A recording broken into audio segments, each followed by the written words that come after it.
está no canal Jovens de Fogo.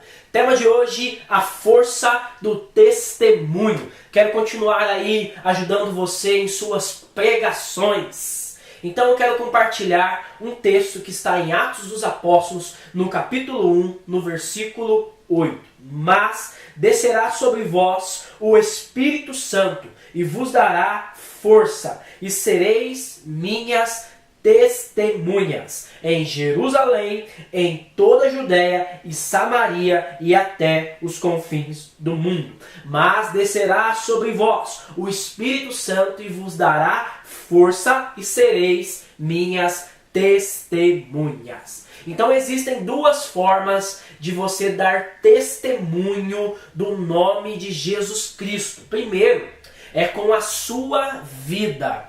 A segunda forma são através de nossas obras. Então, existe um conto, um relato da tradição que é muito interessante. Um dia, São Francisco de Assis, querendo ensinar um dos seus discípulos, falou para ele que eles iam fazer uma grande pregação na praça. E os dois saíram, São Francisco foi na frente, São Francisco deu uma volta na praça com o seu discípulo e depois ele voltou para a sua casa. Quando eles chegaram na sua casa, o seu discípulo perguntou: nós não vamos pregar o Evangelho? Ele falou: nós já pregamos o Evangelho, passando na praça, testemunhando através da nossa vida. Essa é uma forma de você dar testemunho de Jesus Cristo. Então, a nossa vida tem que ser uma palavra para aqueles que estão nos vendo e nos ouvindo.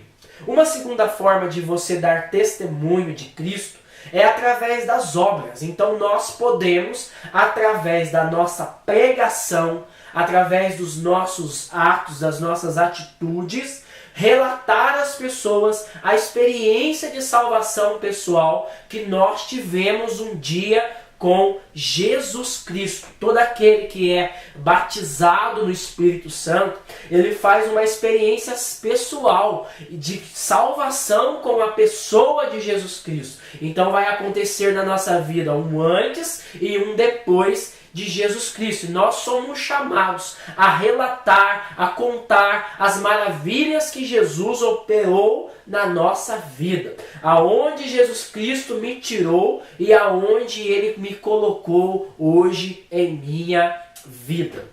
Então você talvez já deve ter visto uma frase que é muito conhecida na igreja. As palavras convencem, mas os testemunhos arrastam multidões para Cristo. E isso nós vamos ver em toda a Bíblia. No livro de Atos dos Apóstolos, nós vamos ver a figura de São Paulo. São Paulo teve uma experiência de salvação, ele era um perseguidor da igreja e ele faz uma experiência de encontro com Jesus e a partir desse momento ele começa a pregar o Evangelho de Jesus e ele começa a pregar relatando testemunho de sua experiência pessoal com Jesus Cristo. No livro de Atos dos Apóstolos, nós vamos encontrar São Paulo dando seu testemunho por 3 vezes. Em Atos dos Apóstolos, capítulo 9, você vai encontrar a conversão de São Paulo, falando para a comunidade que ele mudou de vida. Em Atos dos Apóstolos, no capítulo 22, nós vamos encontrar Paulo dando seu testemunho diante dos judeus para que eles possam se converter ao cristianismo. Nesse texto é interessante que ele até vai falar em hebraico para que eles possam acolher o seu testemunho. E também, por fim, nós vamos ver em Atos dos Apóstolos, no capítulo 26, quando ele é preso, ele dando seu testemunho diante do rei Agripa. Então Paulo, dando seu testemunho de conversão, ele trouxe muitas almas aos pés de Cristo. Paulo sabia o poder de um testemunho, de alguém que relata a sua experiência de salvação. É por isso que você tem que dar o seu testemunho em todos os momentos. E aí, para ajudar você, eu peguei um livro que é muito interessante, vale a pena você ler ele se você ainda não leu. É um livro do José Prado Flores, chamado Como Evangelizar os Batizados. Então aqui tem todo o querigma, tem métodos de pregação, e lá na página 84 ele vai falar sobre o ABC do testemunho. Então, ele trabalhando sobre o testemunho, ele vai falar de 3 elementos importantes para que você possa dar o seu testemunho com eficácia. O primeiro elemento que ele fala é que o nosso testemunho ele precisa ser alegre. Por que o nosso testemunho precisa ser alegre? Porque o Evangelho ele é uma boa nova. É uma boa notícia. Jesus, Salvador, nos libertou dos nossos pecados, porque Ele nos ama. Então aquele que dá o testemunho, tem que dar o testemunho com esta alegria, com júbilos de salvação em seu coração. Porque se Jesus Cristo não tivesse entrado em sua vida, a sua vida não teria sentido. Nós temos que ser como São Paulo, que vai falar que por causa de Cristo, do conhecimento, da experiência de Cristo, eu considero tudo como lixo, a fim de conhecer aquele que me encontrou um dia. Então o nosso testemunho precisa ser um testemunho alegre. Jesus tirou a minha alma da morte, mudou a minha sorte, me deu um avivamento e hoje eu sou muito mais feliz. Um segundo elemento que ele trabalha nesse livro, falando sobre o testemunho, ele fala que o testemunho ele precisa ser breve. Então, quando você for dar o seu testemunho, você não precisa relatar desde o primeiro segundo do seu nascimento até esse momento da sua vida. Você não precisa relatar todos os momentos da sua vida. O que você vai fazer? Você vai fazer uma anamnese. O que é esse palavrão?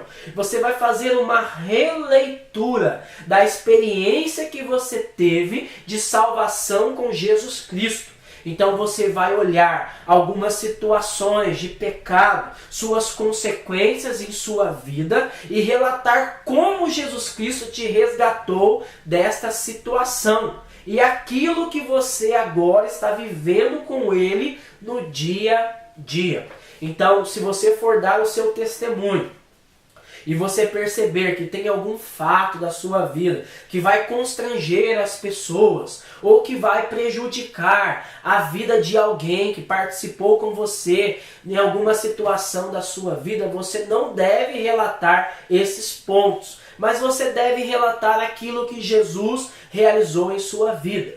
Tome muito cuidado para não escandalizar as pessoas com alguns acontecimentos da sua vida. Nós não precisamos detalhar as coisas, mas fala que Jesus Cristo arrancou você de uma vida de pecado e hoje Ele está a cada dia transformando a sua história. E por que o testemunho ele tem que ser breve? Porque o testemunho ele tem que atingir esse terceiro elemento. Ele precisa ser cristocêntrico. O que o autor quer dizer com isso? No testemunho eu tenho que falar mais de Deus do que de mim. Eu tenho que exaltar mais o Senhor do que a minha vida. Então o meu testemunho, ele deve dar glórias a Jesus. Ele tem que levar as pessoas a desejarem em sua vida terem uma experiência de salvação pessoal com Jesus. No testemunho, lembre-se de João Batista, que vai dizer que diminua eu para que tu cresça. Quando você se exalta muito no seu testemunho, você acaba roubando a glória de Deus. E esse não deve ser de maneira nenhuma o nosso desejo. As pessoas têm que ter no seu coração que se Jesus Cristo alcançou você em sua vida, Ele também pode alcançar o coração dos ouvintes. Para encerrar essa meditação, eu quero falar uma coisa. Não são todas as pessoas que têm um testemunho forte, no sentido de uma vida desregrada, no pecado, como eu tive em minha vida. E quando a gente se fala de dar testemunho, nós achamos que o testemunho é só essa realidade. E eu quero falar para você que não. Quero falar para você que todos nós que fomos salvos, que experimentamos o batismo no Espírito Santo, temos um testemunho forte para dar, porque Cristo entrou em nossa vida. Então, na assembleia, aqueles que estão te ouvindo, com certeza haverá muitas pessoas que vivem a situação que você está vivendo e precisam encontrar Jesus Cristo como sentido da sua vida. Que nós sejamos como João Batista, que aponta ao Senhor: eis o Cordeiro de Deus que tira o pecado do mundo, que eu não sou digno de desatar as correias de sua sandália, pois ele batiza com o Espírito Santo e com fogo. Então, lembra dessa palavra de Atos dos Apóstolos, capítulo 1, versículo 8. Mas descerá sobre vós o poder. Jesus nos dará poder para testemunharmos com eficácia, com unção, o seu nome. O seu nome vai chegar e vai aquebrantar o coração das pessoas, e as pessoas vão querer experimentar como doce e maravilhoso é o nosso Jesus. Gostou dessa meditação? Dá uma curtida aí. Gostou dessa meditação? Coloca um comentário. Gostou dessa meditação? Se inscreva no canal, ative as notificações para que você possa aí se formar gradativamente para a glória de Deus. Que Deus abençoe você, a paz e Pentecostes. Fogo, galera!